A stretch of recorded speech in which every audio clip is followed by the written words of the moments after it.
No jantar de domingo, meu pai fez um brinde, à sua irmã, nossa verdadeira provedora. Eu sorri, coloquei o garfo sobre o prato e disse: ótimo. Então ela pode se sustentar sozinha este mês. A minha parte termina hoje. Minha irmã ofegou. Mamãe sussurrou: não faça uma cena. Eu não estava. Eu estava fazendo uma saída. Eu já sabia que algo vinha por aí. Minha mãe vinha agindo de forma mais estranha que o normal o dia inteiro, rodopiando pela cozinha como se fossemos receber a realeza. Mas era só o jantar de domingo de sempre. Mesmo assado, a mesma conversa forçada, as mesmas pausas constrangedoras depois que minha irmã fingia mais uma atualização sobre a busca por emprego. Então eu fiquei ali, tomando vinho e esperando qual seria a encenação que eles iam aprontar. Meu pai se levantou no meio da refeição. Ergueu o copo. Ele tem esse jeito de achar que é um patriarca sábio, o chefe da família fazendo brindes emocionados como se estivéssemos num filme da Hallmark. Limpou a garganta e olhou direto para Raquel. A sua irmã, disse ele, nossa verdadeira provedora. Lembro de ter piscado. Cheguei a olhar em volta por um segundo, como se talvez houvesse outra irmã que eu não conhecia. Raquel sorriu como quem tinha ganhado alguma coisa, como se aquela frase fosse um prêmio que ela esperava pacientemente. Olhei para o prato dela, as batatas intocadas, 3 mordidas de carne como sempre, e depois para as unhas recém-feitas. Provavelmente pagas com o meu dinheiro. Coloquei o garfo na mesa e sorri. Ótimo, eu disse. Então ela pode se sustentar sozinha este mês. A minha parte termina hoje. A boca da Raquel caiu aberta. Acho que ela esperava que eu risse depois, como se fosse brincadeira. Não era. Mamãe se inclinou e sussurrou: não faça uma cena. Eu não estava. Eu estava fazendo uma saída. Peguei minha bolsa e fui embora sem olhar para trás. Ouvi o arrastar de uma cadeira atrás de mim, mas ninguém me seguiu. Foi aí que eu soube que finalmente os tinha chocado o suficiente para ficarem em silêncio, o que, para minha família, é raro. Aqui está o que eles não disseram naquele jantar. Raquel não tem um emprego de verdade há 5 anos. Não desde a faculdade. Tudo que ela tentou durou, no máximo, 3 meses. E, ainda assim, de algum jeito, ela nunca fica sem dinheiro. Sou eu quem vem tampando os buracos: aluguel, prestação do carro, compras do mercado. Começou com emergências, depois virou hábito. Meus pais ajudavam também, claro, mas mal. A versão deles de ajudar era me ligar e perguntar se eu podia quebrar esse galho dessa vez. Toda vez, o que mais me incomodava não era o dinheiro. Era a mentira em que todos fingiam acreditar, que a Raquel estava tentando, que ela estava passando por uma fase difícil, que o mundo ainda não tinha reconhecido os talentos dela. A Raquel não queria trabalhar. Ela queria ser adorada por não fazer nada. E estava conseguindo exatamente isso, com juros. Passei o resto daquela noite sentada no meu apartamento, pensando nos últimos anos. Meus extratos bancários, minha agenda, minhas férias canceladas, os concertos repentinos na casa dos meus pais que, no fim, eram dinheiro para pagar a fatura do cartão de crédito da Raquel, o voo dela para Tulum no verão passado, o colchão novo do qual ela se gabava, tudo isso também era meu. E eu deixei acontecer porque achei que isso me tornava uma pessoa boa, responsável, aquela que conseguia carregar o peso. Mas aquele brinde arrogante e estúpido, virou uma chave dentro de mim. Na manhã seguinte, eu comecei a agir. Eu não estava com raiva. Eu estava eficiente. Primeiro, tentei transferir o contrato do apartamento da Raquel para o nome dela. Bem, eu tentei. Ela não se qualificava sozinha, e foi por isso que eu tinha sido fiadora desde o início. Então, em vez disso, protocolei o aviso de desocupação no prédio e agendei a vistoria final. 30 dias. É isso que eles dão. Depois, cancelei os serviços. Todos. Água, luz, Wi-Fi, tudo desligado. Mudei as configurações do meu banco para bloquear qualquer pagamento automático de contas que eu não reconhecesse. Descobri que a Raquel ainda estava usando o meu Amazon Prime e o meu Uber Eats. Ela até fazia parte do meu plano família do Spotify. Ela percebeu rápido. Naquela tarde, recebi uma mensagem: ei, tem alguma coisa errada com a energia aqui. Não respondi. 3 horas depois, você cancelou a internet? WTF? Ainda assim, nada da minha parte. Naquela noite, minha mãe ligou 2 vezes. Eu vi o telefone tocar, vi parar, vi tocar de novo. No fim da semana, o meu silêncio fazia mais barulho do que qualquer coisa que eu pudesse ter dito. Mas eu estava só começando. A Raquel não entrou em contato de novo depois que a energia acabou. Não diretamente, pelo menos. Ela passou a postar stories enigmáticos no Instagram, telas pretas com legendas como: algumas pessoas só te amam quando você é útil.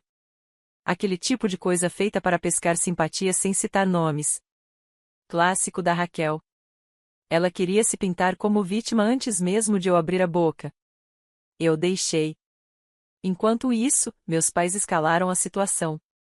Minha mãe deixou um recado fingindo que nada estava errado, perguntando se eu iria à igreja no domingo, como se eu fosse sentar ao lado deles como se tudo estivesse bem. No dia seguinte, ligou de novo, chorando.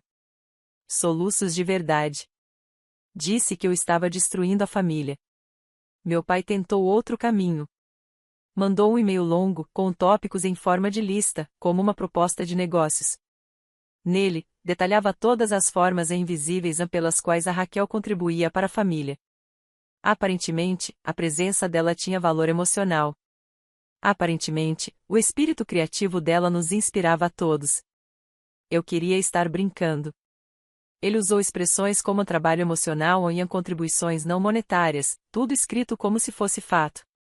Segundo ele, a Raquel era uma provedora porque dava a eles um motivo para continuar acreditando que ela mudaria.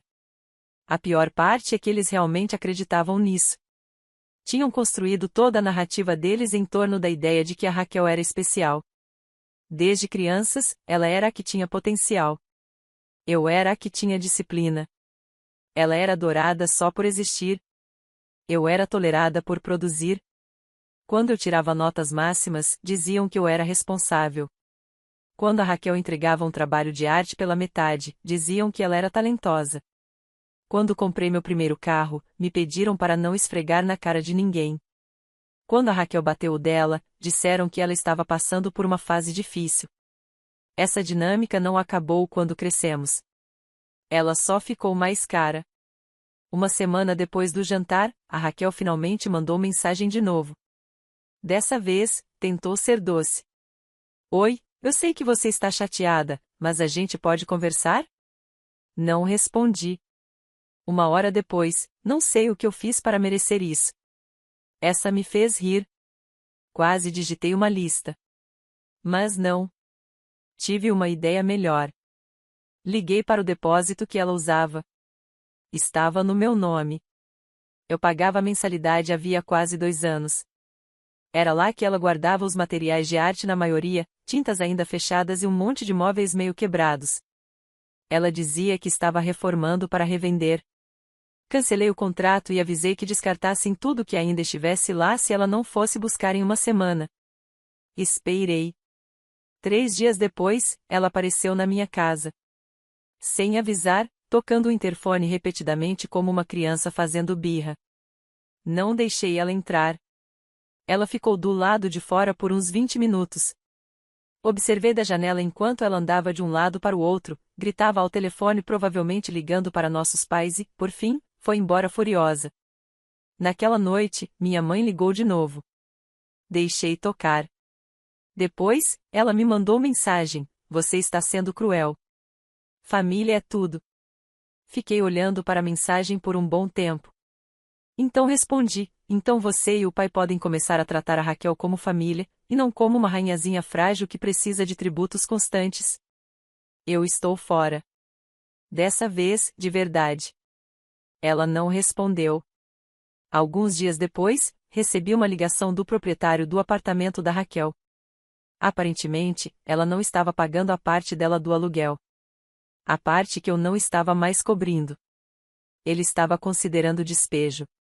Dei uma resposta simples: não é problema meu.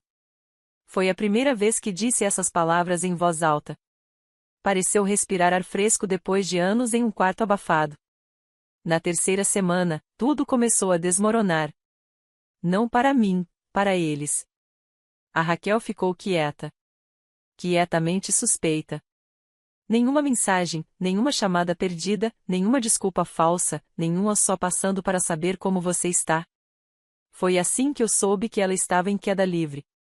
Ela só desaparecia quando estava envergonhada demais para pedir ajuda diretamente ou quando estava ocupada fabricando uma versão da história em que ela era vítima e eu, a vilã fria e sem coração. Enquanto isso, minha mãe entrou em modo campanha, ligando para parentes distantes, amigos da família, qualquer um que quisesse ouvir. Ela pintou a situação como se eu estivesse passando por alguma coisa. Disse que eu estava sob muito estresse no trabalho, que eu não era mais a mesma ultimamente. A ironia de ela culpar a minha carreira, a mesma carreira que eles exploraram por anos, não passou despercebida por mim. Minha prima Gena me mandou um print de uma postagem que minha mãe fez no Facebook. Apenas uma foto da Raquel sentada no quintal deles, com uma xícara de chá, e uma legenda qualquer sobre manter os filhos por perto, não importa o que. Eu nem reagi. Tinha passado anos explicando, anos me justificando. Eu tinha terminado de escrever notas de rodapé para os meus limites. Naquela mesma semana, recebi um e-mail de uma administradora de imóveis. Aparentemente, a Raquel tinha me listado como referência em um pedido de aluguel. Ousadia pura.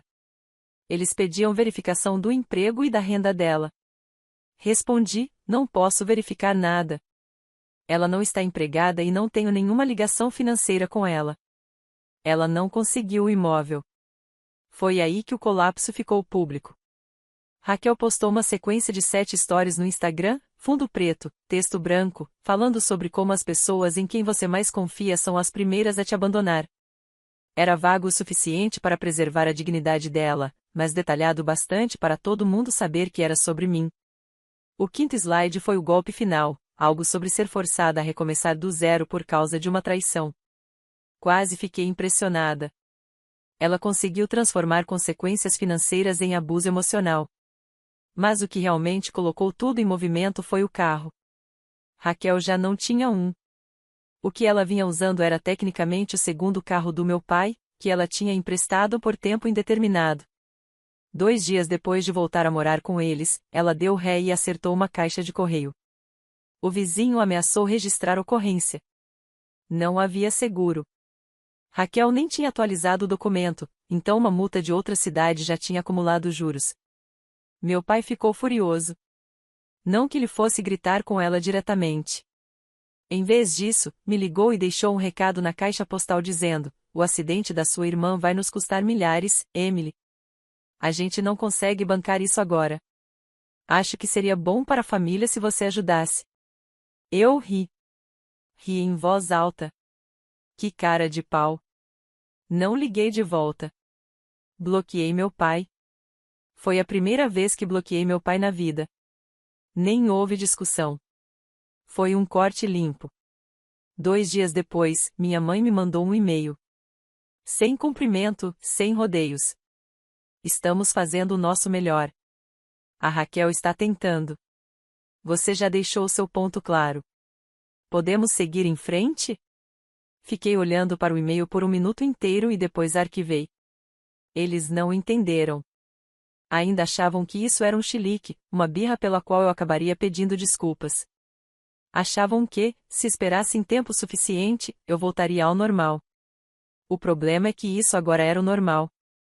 Pela primeira vez em anos, eu não estava cansada. Não estava estressada, no vermelho ou esticada até o limite. Eu estava bem. Melhor do que bem. A Raquel não. No dia seguinte ao e-mail, recebi uma mensagem do ex dela, Eva. Não nos falávamos havia quase 1 ano, mas ele entrou em contato com uma única frase: ela está bem? Aparentemente, a Raquel tinha aparecido na casa dele chorando, dizendo que não tinha para onde ir. Alegou que eu tinha arruinado a vida dela. Ela disse que eu tinha cortado ajuda sem aviso e sabotado as chances dela de seguir em frente. Ele perguntou se isso era verdade. Eu disse que ele podia acreditar no que quisesse, mas que eu tinha acabado de me explicar para pessoas que só me procuravam quando a Raquel aparecia em frangalhos. Ele respondeu: imaginei. Só quis conferir. A casa já estava começando a sentir isso também. No fim de semana seguinte, minha prima Gena visitou meus pais e depois me mandou mensagem: ela está tratando o lugar como um hotel. Acho que sua mãe está começando a quebrar.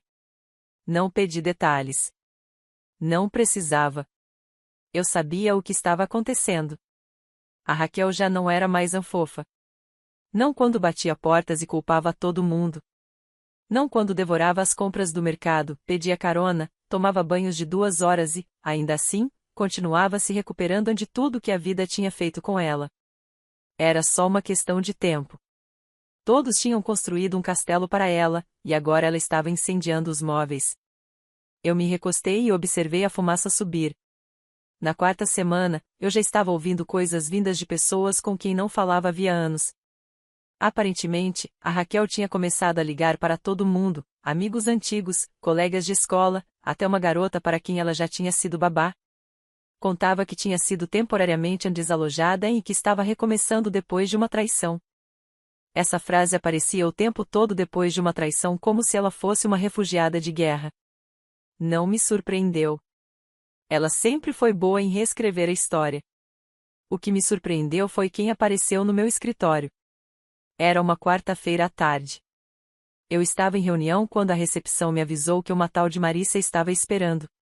Marissa, a amiga da Raquel do ensino médio, com quem ela saía para festas, a mesma que eu peguei roubando um par de brincos do meu quarto quando as duas dormiram no meu apartamento anos atrás. Eu não a havia desde então. Saí da sala já irritada. Ela sorriu como se fôssemos velhas amigas e pediu para conversar em particular. Sentou-se à minha frente na copa e tirou um papel da bolsa. Era um resumo de uma campanha no GoFundMe para Raquel. Marissa disse que a Raquel não estava comendo, que estava lutando para se manter, que a família tinha cortado apoio emocional e financeiro. Então ela se inclinou e disse as palavras que me fizeram piscar: ela me contou que você está tendo um colapso. É por isso que você está agindo assim? Fiquei olhando para ela. A Raquel não tinha só me pintado como fria. Tinha dito às pessoas que eu era mentalmente estável, que precisava de ajuda, que estava descontando tudo nos outros por causa da pressão no trabalho, que eu sempre tinha sido invejosa. Marissa perguntou se eu poderia considerar compartilhar a vaquinha nas minhas redes sociais. Disse que significaria muito vindo de mim. Eu me levantei, disse que a conversa tinha acabado e a acompanhei até a saída do prédio sem dizer mais uma palavra. Naquela noite, procurei a campanha. O título era Um Novo Começo para uma Sobrevivente. Ela tinha escrito toda uma história lacrimosa sobre ter perdido a casa, sido abandonada pela única irmã e precisar de ajuda para se reconstruir. Havia até fotos. Uma delas sentada em um banco de parque, com um cobertor sobre as pernas. Outra de uma mochila rasgada ao lado de uma nécessaire de maquiagem derramada. Era arte performática. Ela tinha arrecadado $672. Reconheci 2 nomes pessoas da minha faculdade, gente com quem ela não falava havia anos. Eu não mexi na vaquinha. Não denunciei. Apenas tirei prints e salvei. Eu estava colecionando peças agora, deixando que ela construísse a narrativa enquanto eu arquivava os comprovantes em silêncio. Então veio o e-mail do advogado dos meus pais. Uma mensagem curta e fria, solicitando uma conversa sobre propriedade compartilhada, contribuições financeiras futuras e obrigações de apoio familiar. Li 2 vezes. Não havia processo, nem ameaça, só uma sugestão educada para alinhar expectativas. Foi aí que eu entendi: meus pais não estavam apenas perdidos. Estavam com medo. Eles tinham construído a rede de segurança deles com o meu salário. Cartões de crédito, refinanciamentos, pequenas injeções de dinheiro que mantinham a casa funcionando enquanto eles fingiam que estava tudo bem. Nunca disseram isso em voz alta, mas agora eu via o desenho completo. A aposentadoria era uma fantasia. Os investimentos do meu pai tinham secado. As economias da minha mãe provavelmente estavam no armário da Raquel, penduradas em cabides de grife. Não respondi ao advogado. Liguei para o banco. Retirei meu nome da conta de emergência compartilhada que eles tinham aberto para o caso de algo acontecer há anos atrás, a mesma conta que eu vinha reabastecendo discretamente sempre que as contas apertavam. Depois fui além. Solicitei uma auditoria de todos os pagamentos feitos naquela conta nos últimos 5 anos. Era pior do que eu imaginava. Diárias de hotel, compras pessoais, um Uber até um spa. Eles tinham usado o fundo de emergência como um cartão de débito pessoal. A maioria das despesas estava no nome da Raquel. Naquela noite, fiquei sentada no meu apartamento, com todas as luzes apagadas, só o silêncio. Eu já nem estava com raiva. Era como se alguém tivesse finalmente arrancado o último pedaço de fita que segurava um quadro torto na parede havia anos. E então veio a parte que ainda não parece real. O ex da Raquel, o Evan, me ligou de novo. Disse que ela tinha aparecido na porta da casa dele. Não chorando, não em pânico, rindo. Ela tinha lido o e-mail do advogado e achou que aquilo significava que eu estava cedendo. Disse: "Você vai voltar quando perceber que ninguém acredita em você." Não sei o que ela esperava que eu fizesse com isso. Agradeci pela ligação, desliguei e comprei uma passagem para o Arizona. Ninguém sabia que eu estava indo. Ninguém sabia o motivo. Mas meus pais estavam prestes a descobrir, porque aquela casa em que eles moravam, a mesma que diziam a todos que tinham comprado à vista, estava no meu nome. E eu tinha terminado de deixar inquilinos destruírem o lugar. A casa no Arizona tinha sido um presente. Foi assim que eles chamaram quando as coisas ainda eram educadas. A ideia de comprar tinha sido minha. Não para mim, mas para eles. Uma forma de garantir o futuro, como meu pai dizia. Eu tinha 26 anos, ainda embriagada pelo meu primeiro bônus de 6 dígitos, e ingênuo bastante para acreditar que amor podia ser medido em entrada de financiamento. Fizemos toda a papelada juntos. Eu paguei a hipoteca. Eles ficariam responsáveis pelos impostos e pela manutenção. Disseram que me devolveriam o dinheiro. Nunca devolveram. Eu não voltava à casa havia quase 4 anos. Ela parecia menor agora. A pintura descascava nos cantos. O gramado da frente tinha manchas de grama seca. O ançol do Arizona, como eles diziam com tanto orgulho, tinha desgastado tudo menos o charme falso. Fiquei parada na garagem e tirei do bolso a chave da qual nunca tinha aberto mão. Eles estavam dentro, tomando café da manhã. Ouvi a Raquel antes de vê-la, reclamando de como o leite de amêndoas era corporativo demais. Minha mãe estava em frente ao fogão, de costas para a porta. Meu pai estava à mesa, meio sonolento, com o tablet aberto. Ninguém percebeu minha presença até eu fechar a porta atrás de mim. Raquel se virou, colher na mão, e congelou. Minha mãe se assustou. Emily, não deixei que ela terminasse. Coloquei a pasta sobre a bancada que tinha a escritura, com o meu nome, as datas, os comprovantes de pagamento, o detalhamento completo de cada centavo que eu tinha gasto desde o dia em que eles se mudaram. Meu pai se levantou, a mão pairando sobre a caneca.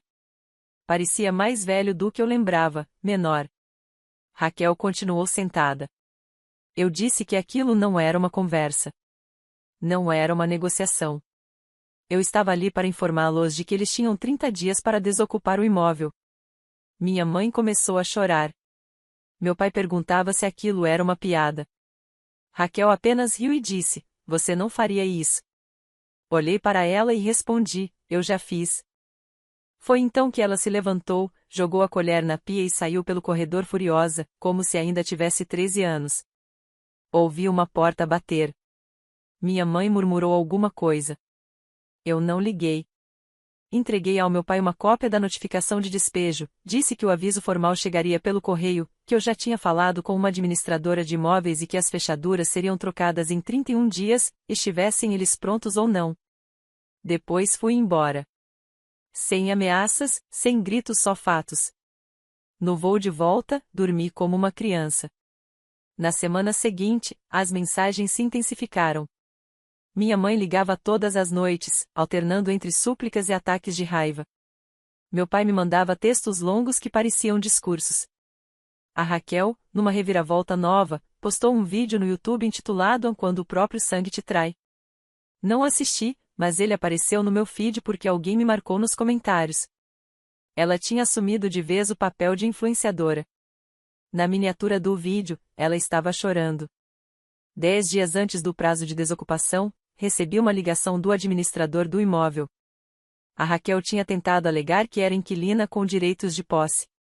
Não era. O nome dela nunca esteve em nada. Ele disse que ela ameaçou chamar a polícia. Eu mandei deixar chamar. estava tudo dentro da lei. Alguns dias depois, uma amiga do ensino médio me mandou mensagem.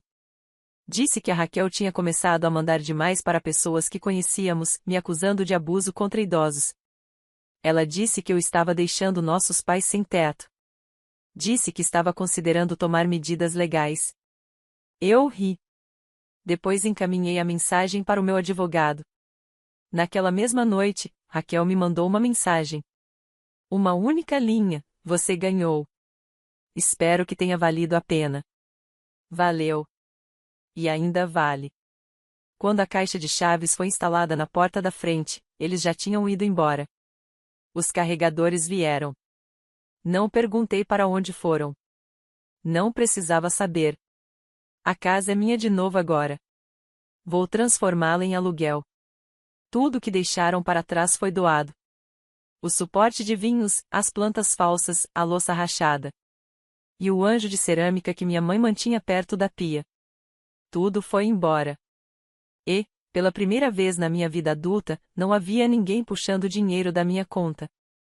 Ninguém pedindo só uma ajudinha. Ninguém fingindo que eu devia algo por compartilharmos o mesmo sangue. Eu ainda não tinha terminado de cortar laços, mas estava perto. A última mensagem que recebi da minha mãe chegou numa noite de quinta-feira. Sem cumprimento, sem assinatura, apenas isso: um dia você vai entender.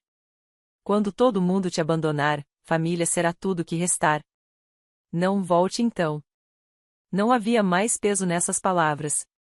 Ela tinha repetido alguma versão dessa frase a minha vida inteira. Mas nunca entendeu o que realmente significava ir embora. O que significava escolher paz em vez de proximidade. O que era, finalmente, terminar. A essa altura, Raquel já tinha se mudado para a casa de um cara que conheceu num bar. Alguém com tatuagem no pescoço e bigode estilo handlebar, que gravava vídeos de skate para conteúdo. Minha prima Gena me mandou um print do story mais recente da Raquel, uma selfie borrada no espelho, com a legenda "Recomeçar do zero nunca me assustou. Nasci para reconstruir." Eu nem pisquei. Ela não estava reconstruindo. Estava se escondendo, pulando de um facilitador para outro. Sempre encontrava alguém para carregar o peso que ela se recusava a levantar. Meus pais acabaram em um quarto de hóspedes na casa do primo do meu pai. Um banheiro compartilhado, sem TV a cabo. Minha tia disse que minha mãe andava quieta ultimamente, o que era código para miserável. Meu pai estava trabalhando meio período em uma loja local. Eles não contaram a verdadeira história para ninguém. Apenas disseram que estavam reestruturando as finanças. Eu deixei que mantivessem a mentira. Não me importava. O que me importava era o meu silêncio. O quanto ele tinha se tornado poderoso. Eles não conseguiam fazer chantagem emocional com ele. Não conseguiam manipulá-lo. Não conseguiam torcê-lo para parecer egoísmo ou drama. Era só silêncio. Permanente, intocável, limpo. No mês seguinte, terminei de cortar os fios. Troquei de número de telefone, criei novas contas. Mudei os contatos de emergência no trabalho. Removi todos os logins antigos que ainda nos conectavam de serviços de streaming ao armazenamento em nuvem, até aquela conta de companhia aérea que todos nós usávamos. Apaguei até as fotos antigas de família das minhas redes sociais. Não por amargura, mas por clareza. Eles não representavam mais nada. Eram como fotogramas de um filme no qual eu já não queria mais ser escalada. As únicas pessoas que tinham meu novo número eram aquelas que nunca me pediram nada que eu não quisesse dar. Não houve confrontos finais, nem áudios gritados, apenas um eco que foi desaparecendo aos poucos. Numa noite, a Gena e eu saímos para beber alguma coisa, e ela me olhou do outro lado da mesa e disse: "Você realmente fez isso, né?" Perguntei o que ela queria dizer. "Você cortou todo mundo." "Todos." "De vez." Eu assenti. Não expliquei. Ela não pediu explicação. A verdade é que eu não acompanho. Não fico curiosa. Não me preocupo mais com a Raquel. Não me sinto responsável pelo que acontece com aquele castelo de cartas agora que não sou mais eu quem o sustenta. Talvez um dia algum deles tente de novo. Envie uma carta, um correio de voz, um pedido de desculpas verdadeiro ou não. Talvez esperem algum grande acontecimento achando que é aí que eu vou ceder. Um aniversário, uma morte. Vão esperar muito. Porque, como eu disse e quis dizer, eu não quero contato. Não em 6 meses. Não em 5 anos. Não quando a Raquel finalmente ficar sem pessoas para usar. Não quando minha mãe precisar de alguém para levá-la às consultas. Não quando meu pai quiser me sentar para uma conversa sobre como tudo chegou a esse ponto. Eu não estou mais com raiva. Mas eu terminei. E, se algum dia eles aparecerem à minha porta outra vez, ela não estará trancada por maldade. Estará trancada porque eu já fui embora e não vou voltar.